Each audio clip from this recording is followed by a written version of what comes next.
Unless you've been living under a rock, you've seen this video. We're Costco guys. Of course we go shopping while eating a chicken bake. A few months ago, they went viral. They were on everybody's For You page, and I saw countless people trying to recreate this seriously, or doing a skit, or in Meat Canyon's case. All right, so you're giving away one child. That upgrades your membership card for another 10% on cash rebates. Oh, yeah. That's a boo, baby. These are the Costco guys, otherwise known as AJ, who's the dad, and Big Justice, who's the kid. Anyway, this father-son duo became very popular on TikTok and still make a ton of videos. Another video of theirs that went viral was one where they tried everything at the Costco food court. And we're gonna give it a boom or a doom. Let's go. Let me get one of everything. This is the chicken bake. You already know what this is.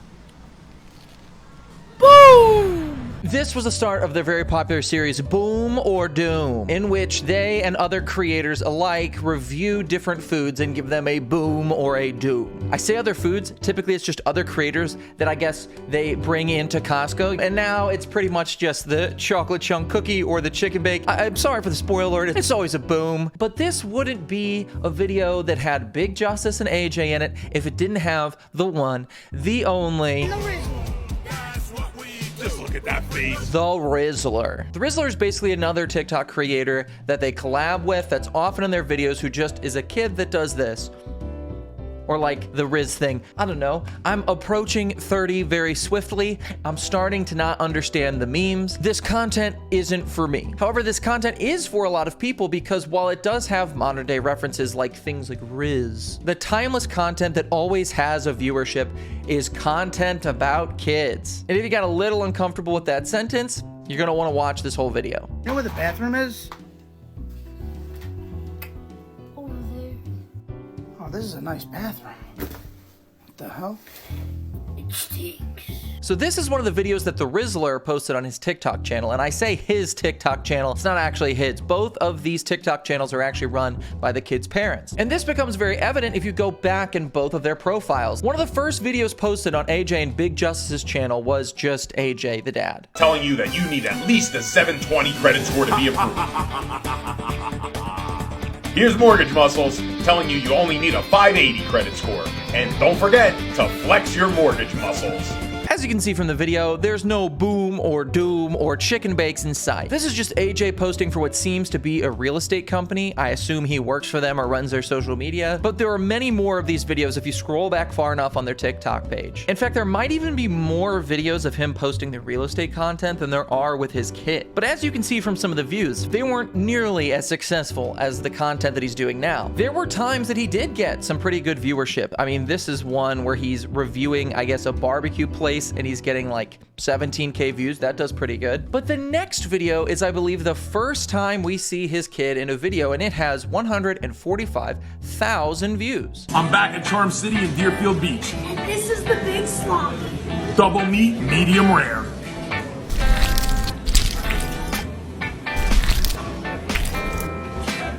Oh, I'm so uncomfortable watching people eat. I hope you share the same disgust when he's shoving like a pound of beef down his gullet. Just...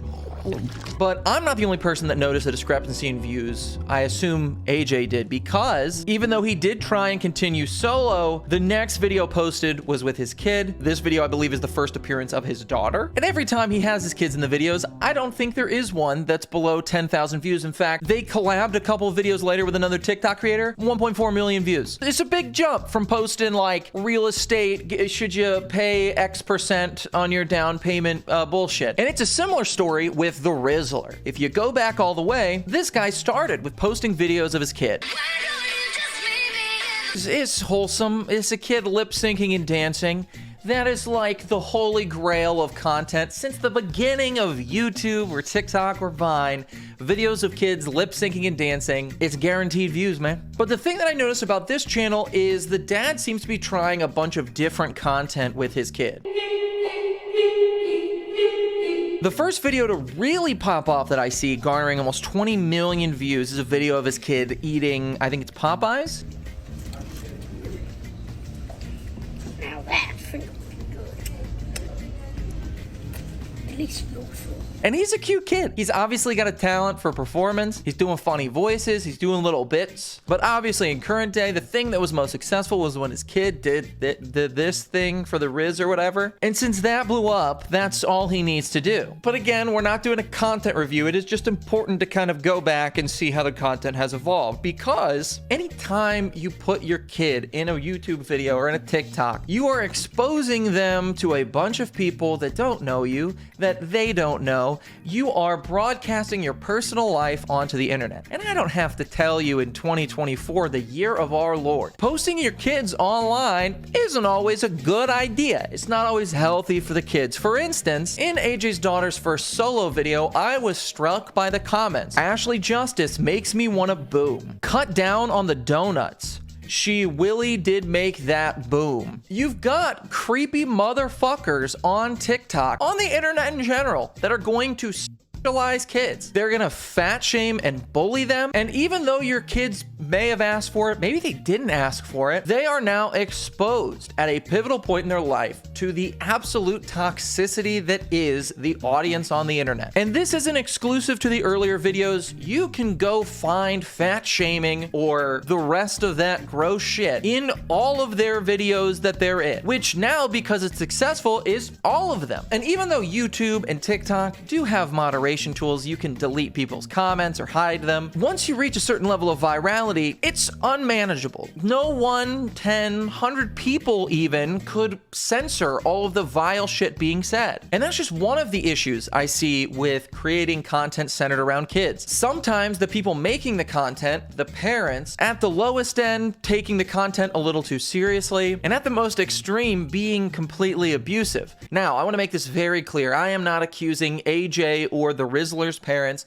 of being abusive. In my research, I didn't find ample evidence to make any sort of claim to that. I'm just saying it has happened. What stands out in my mind as one of the most popular cases of a child star's abuse would be Jeanette McCurdy. She played Sam on iCarly. I'm pushing 30. iCarly is a little bit more my speed. As one of the main characters, she not only found so much abuse on the set of that show, but also has since written a book about how abusive her mother was. So not only do you have her subject to all of the toxicity that comes with fame, whether it's online or on a TV show, what have you, that can exist at home. And those people giving that abuse are sometimes the people forcing them to make content. I'm not saying that's happening here either, that they're being forced to make content. I mean, the kids look pretty happy. However, I will say I did find in some of the old Rizzler videos, it seemed like the kids weren't too enthusiastic being filmed. The dad had this running bit where he would video going to the store with his wife and kids, and like every single kid, they were grabbing toys off the shelves, asking if they can have them, and he thought it would be funny to make a series where he would say, no, you can't have that. And as I'm sure you can guess, the kid's not too thrilled to not be getting the toy, but what would make them more annoyed would be shoving a camera in their face. You're not getting it.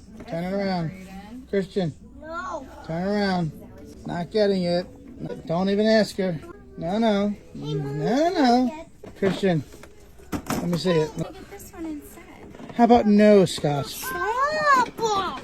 And I want to clarify, this is not abuse. Telling your kid no to having a toy is not abuse, as much as it may feel that way to the kid not getting his Transformers toy or whatever. But I do think it's in poor taste. If the kid who's the center of the content you're making doesn't want to be recorded, it is absolutely your responsibility as the parent to not do that thing. This kid does not understand what being viral means. He doesn't understand the scope of the internet, and he sure as shit doesn't understand why so many people may be saying so many different things. I know a lot of parents shield their kids from the comments they get online if they make this sort of content. I'm sure they do too. But one day these kids are gonna be old enough to see that shit. And you can't guarantee that they're not being told about it in their friends circles or at school. Celebrity, even to adults, is a double-edged sword. One of the most popular pop stars right now, Chappell Roan, has come out and faced some sort of backlash for basically saying, "Don't be creepy to me," to her fans. That is an adult who has expressed having extreme emotional distress at the behavior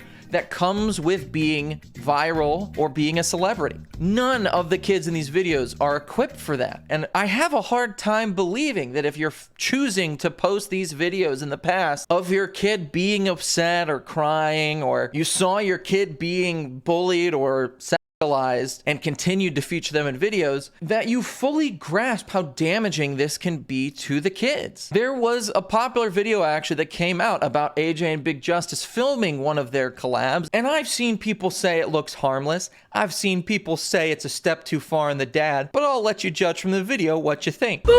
No, we're here with Jay Kinda Funny. No, we're here with Jay Kinda Funny. And this is boom. I'll say this when we're doing. You say the chicken bake. Chicken bake? Or the double chunk chocolate cookie. I gotta go with the double chocolate cookie. No, you gotta taste it. You gotta take it. First taste the chicken bake. Oh. Then taste the double chunk chocolate cookie and then give your answer. Okay. Oh, Alright. okay, sorry. Here, try the chicken bake. Okay. Alright, now try the double chunk chocolate cookie.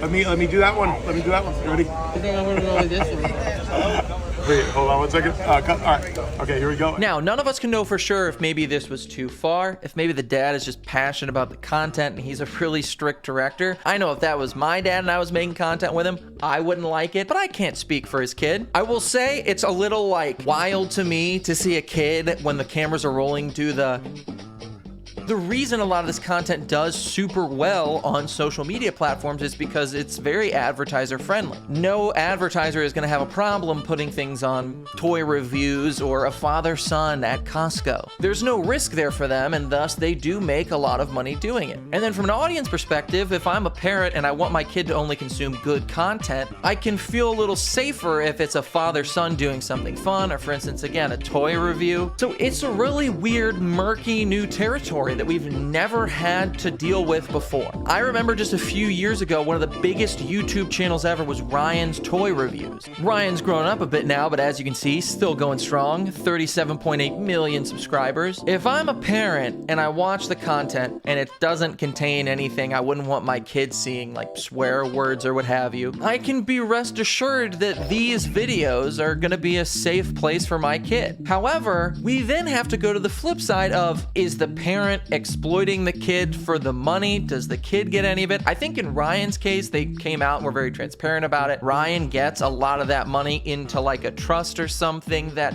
will unlock over a period of time once he's old enough. There's a right way to do this sort of a thing, or a right way if you're gonna do that sort of a thing. And I know I've said it before, but I wanna say it again. This video is not me accusing any of the parents of wrongdoing. I do believe that there has to be some form of malintent in wrongdoing in order for us to really pin it on that person. I do believe in cases like these, I would have to know their intent. I would have to know more. We'd have to know those people personally. But if I was just to give a very broad opinion, I don't like when parents feature their kids in videos because oftentimes it can cause a lot of hate to come the way of their children, whether they intend for that or not. If you Google the dangers of social media on children, which you probably don't have to do, it's not rocket science, you'll find, hey, social media, not great for kids. Even just skimming this article, body image concerns, 46% of teens 13 to 17 years old said social media made them feel worse about their bodies. Cyberbullying, we see it in the comments of these videos happening to these kids. 64% of teens report that they're often or sometimes exposed to hate-based content. There's online predators to worry about. Trends can be dangerous, but essentially, again, not rocket science, wow, social media isn't a great place for kids. And so when you make your kid the center of your social media without even any malintent, it can have negative effects on their lives, whether it be now or in the future. I may not have a super popular opinion that I just don't think people should post their kids online. I know that there are ways to do it that are more safe, but I honestly had hoped after seeing things like Ryan's Toy Reviews when it was one of the top channels like 10 years ago, that that trend would die. I had hoped that as the social media landscape progressed, we would become a little bit more informed on all the bad things that can happen. But I look at it from another perspective. Did I see the We're Costco guys videos and get a little bit of joy because I thought it was an adorable father-son duo? Yeah, it was a good video. It was wholesome. Did I then listen to their song, We Bring the Boom, and almost get my ears blown out by how loud it is on TikTok? When you subscribe here to our channel, no, you'll never be alone. We bring the boom to you each day right here from Boca Raton. that happened as well. But if you made it this far in the video, you can tell I'm pretty conflicted. What do you think? Do you think there's no problem with parents posting their kids on social media? Do you have a more nuanced take where you think there are situations it's totally okay? In the very least, if we're looking for action, we all need to call for these social media sites like YouTube, like TikTok, and anything coming forward to greatly increase their moderation of content posted that features anybody under 18. Also, before you comment, I know the background is messy. Okay, we were gonna move over the summer. That's where I've been. That's why it's taking so long to upload another video. Okay, bye.